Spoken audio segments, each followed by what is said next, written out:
سورہ عصر کے بارے میں کہ اللہ تبارک و تعالیٰ نے اس سورہ میں پہلے قسم کھائی ہے زمانے کی، اور اس کے بعد اِنَّا جو ایک تاکید کے لیے ورڈ استعمال کیا جاتا ہے وہ کہا ہے بے شک۔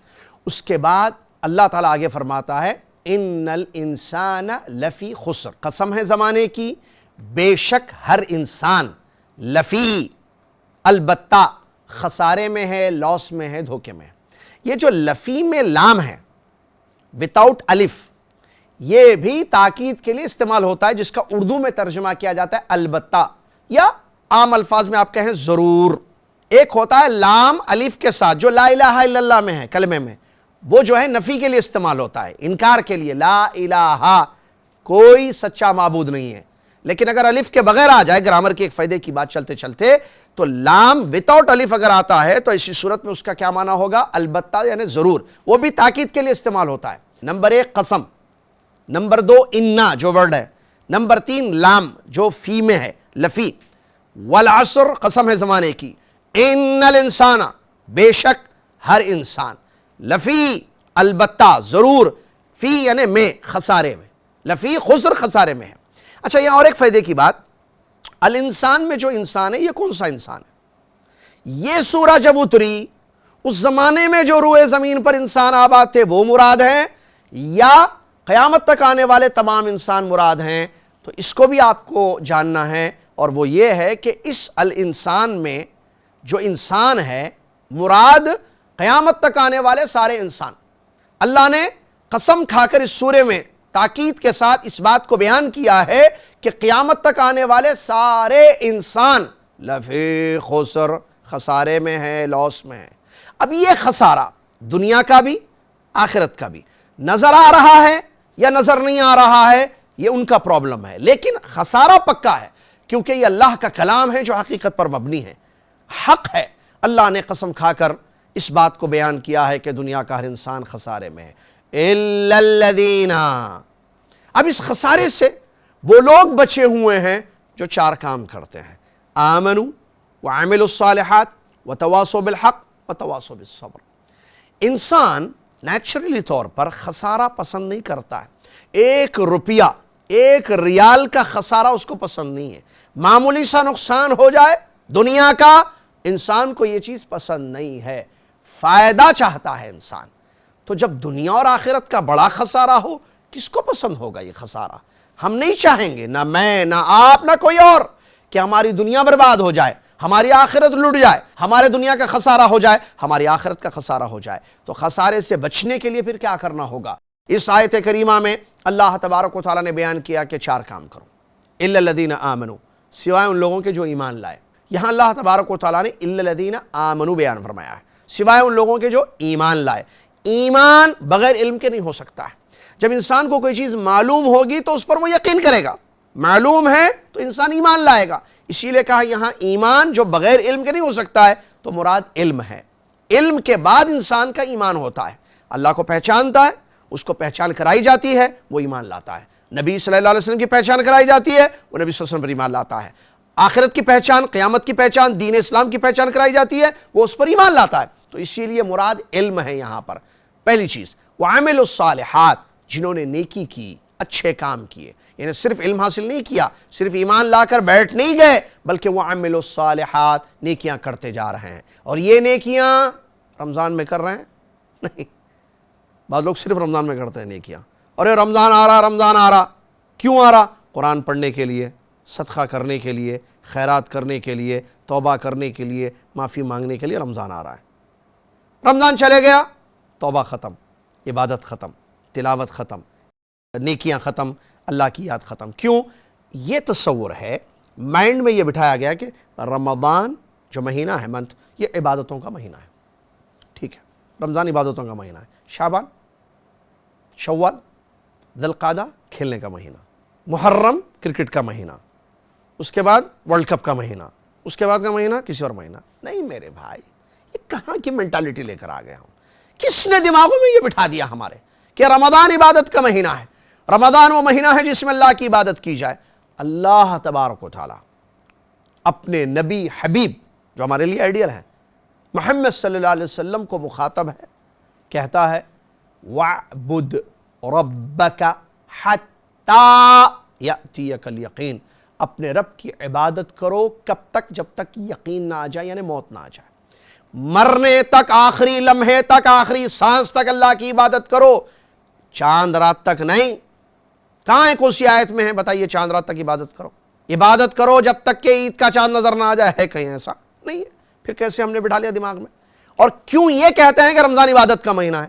شوال کون سا مہینہ ہے پھر؟ ہر مہینہ عبادت کا ہے۔ سلف صالحین سے پوچھا گیا آپ کیا کہتے ہیں ان لوگوں کے بارے میں جو رمضان آتا ہے تو عبادتیں کرنے لگتے ہیں، رمضان چلا جاتا ہے تو اللہ کو بھول جاتے ہیں، اللہ کی عبادت چھوڑ دیتے ہیں؟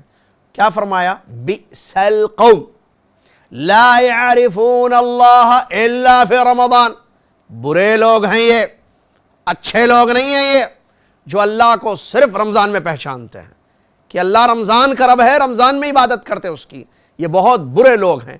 اور آپ اور ہم برے نہیں ہیں، نہ ہم چاہیں گے کہ ہم برے بنیں۔ انسان نہیں چاہتا کہ وہ برا بنے، وہ چاہتا ہے کہ وہ اچھا بنے۔ تو پھر اچھا بننے کے لیے ہمیشہ اللہ کی عبادت کیجیے، ہمیشہ اللہ کی عبادت میں زندگی گزاریے تاکہ ہماری زندگی کامیاب ہو سکے اور جنت جس کے ہم طالب ہیں وہ ہمیں مل سکے۔ تو یہاں ایمان کے بعد جو عمل صالح ہے، یہ عمل صالح، اس کے لیے کوئی وقت مقرر نہیں ہے، اس کے لیے کوئی مہینہ مقرر نہیں ہے، اس کے لیے کوئی جگہ مقرر نہیں ہے۔ چلتے پھرتے جہاں آپ کو موقع مل رہا ہے نیکی کرنے کا، کرتے جائیے، کرتے جائیے۔ یہ نیکیاں، یہ اعمال صالحہ جب جمع ہوں گی، یہ زیادہ ہوں گی، قیامت کے دن ترازو نصب کیا جائے گا، والوزن یومئذ الحق، اللہ فرماتا ہے قیامت کے دن تولا جانا برحق ہے، اعمال تولے جائیں گے۔ نبی علیہ السلام فرماتے ہیں ترازو ہوگا، کیسے ہوگا؟ کہ شکل کا ہوگا، یہ غیب ہے، یہ اللہ جانتا ہے، غیب کے بارے میں اللہ کے بارے اللہ تعالیٰ نے جو بتایا ہم وہی مانیں گے، اس کے علاوہ ہمیں نہیں پتا کہ وہ اس کی حقیقت کیا ہوگی۔ وزن ہوگا، ترازو ہوگا، نبی علیہ السلام نے خبر دی اس کے دو پلڑے ہوں گے، ایک زبان ہوگی، دو پلڑے ہوں گے اور ایک زبان ہوگی، ایک میں نیکیاں رکھی جائیں گی، ایک میں گناہ رکھے جائیں گے۔ اگر نیکیاں زیادہ ہو جائیں، اللہ اکبر، خوشخبری سنیے، اللہ مجھے اور آپ کو یہ خوشخبری سننے کی توفیق عطا فرمائے، آمین یا رب العالمین۔ فَمَن ثَقُلَتْ مَوَازِينُهُ فَهُوَ فِي عِيشَةٍ رَاضِيَةٍ وَمَنْ خَفَّتْ مَوَازِينُهُ فَأُمُّهُ هَاوِيَةٌ وَمَا أَدْرَاكَ مَا هِيَ نَارٌ حَامِيَةٌ۔ اللہ فرماتا ہے جس کی نیکیوں کا پلڑا بھاری ہو جائے اس کے لیے خوش کرنے والی زندگی ہے، راضی زندگی ہوگی، اور جس کی نیکیوں کا پلڑا ہلکا ہو جائے اس کے لیے ہاویہ ہے۔ کیا تمہیں پتا ہے کہ ہاویہ کیا ہے؟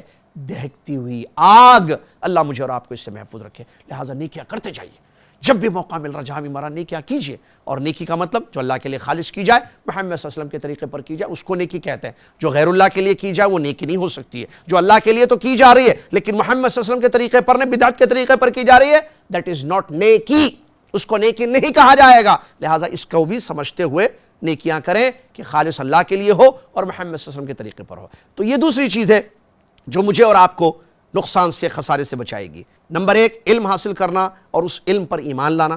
نمبر دو، اعمال صالحہ کرنا۔ نمبر تین، وتواصوا بالحق، حق بات پہنچانا ہے نا، بتا علم، عمل، دعوت، صبر۔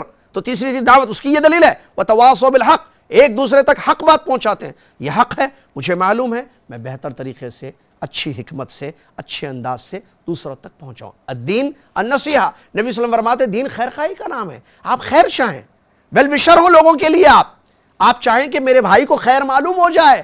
اور اس ٹی وی چینل کے قیام کا مقصد بھی یہی ہے، پیغام رحمت، دین مرسی ٹی وی چینل، سبحان اللہ، نام دیکھیے مرسی، رحمت، ہمارا دین دین رحمت ہے، ہمارا رب رحمان ہے، ہمارا رب رحیم ہے، یہ دین دین رحمت ہے۔ تو اس دین میں جو رحمت والا دین ہے، اس کا پیغام، اس کا میسج دنیا تک پہنچے کہ یہ دین رحمت والا دین ہے، ہم دوسروں تک پہنچائیں۔ دعوت کے کئی طریقے ہوتے ہیں، اس میں سے چینل ایک چیز ہے، ایک بہترین طریقہ ہے، ایک بہترین وسیلہ ہے۔ دعوت کا یہ مطلب نہیں ہے کہ صرف جمعہ کا خطبہ دیا جائے، دعوت کا یہ مطلب نہیں ہے کہ کوئی بڑا پروگرام کیا جائے اور اس میں جو ہے لیکچرز دیے جائیں، دعوت کا یہ مطلب نہیں ہے کہ کتابیں لکھیں۔ دعوت کے کئی طریقے ہوتے ہیں، آپ انڈیویجولی کسی کو سمجھا رہے ہیں، دعوت ہے۔ ایک چینل کے تھرو آپ ملینز آف دا پیپل تک اپنے میسج کو، اپنی دعوت کو پہنچا رہے ہیں، یہ بھی دعوت ہے۔ آپ کتابیں لکھ رہے ہیں، وہ بھی دعوت ہے۔ آپ تقریر کر رہے ہیں، وہ بھی دعوت ہے۔ ویکلی لیکچرز دے رہے ہیں، وہ بھی دعوت ہے۔ جمعے کا خطبہ، وہ بھی دعوت ہے۔ کسی کو لٹریچر دے رہے ہیں، کوئی کتاب دے رہے ہیں، آپ واٹس ایپ پر کوئی آیت کی تفسیر بھیج رہے ہیں، فیس بک پر کوئی چیز اپلوڈ کر رہے ہیں، سب دعوت ہے۔ لیکن شرط اس کے لیے ہے کہ آپ کے پاس اس کا علم ہونا چاہیے۔ دیکھیے سلسلہ کیا ہے، تھرڈ کام ہے یہ، علم، عمل، دعوت۔ ہے نا، الا الذین آمنوا وعملوا الصالحات وتواصوا بالحق، حق بات پہنچانا ہے، لیکن کب؟ جب آپ کو پتا ہو کہ یہ حق ہے اور اس حق کو آپ نے سویکار کیا ہے، اس حق کو آپ نے ایکسیپٹ کیا ہے، اس حق کو آپ نے قبول کیا ہے، اس کے بعد آپ اس کو پہنچا رہے ہیں۔ لیکن آپ کو پتہ ہی نہیں ہے کہ حق ہے یا نہیں ہے، ہاؤ آپ اس کو لوگوں کو بتائیں گے کہ یہ حق ہے؟ جو چیز معلوم ہی نہیں ہے ہم کیسے بتا سکتے ہیں؟ اسی لیے حق پتہ کرنا، اس کو ایکسیپٹ کرنا اور اس حق کو دوسروں تک پہنچانا ضروری ہے۔ وَتَوَاصَوْا بِالصَّبْرِ، اب یہ کام کریں گے تو اس میں کوئی شک نہیں ہے کہ صبر تو کرنا پڑے گا صاحب۔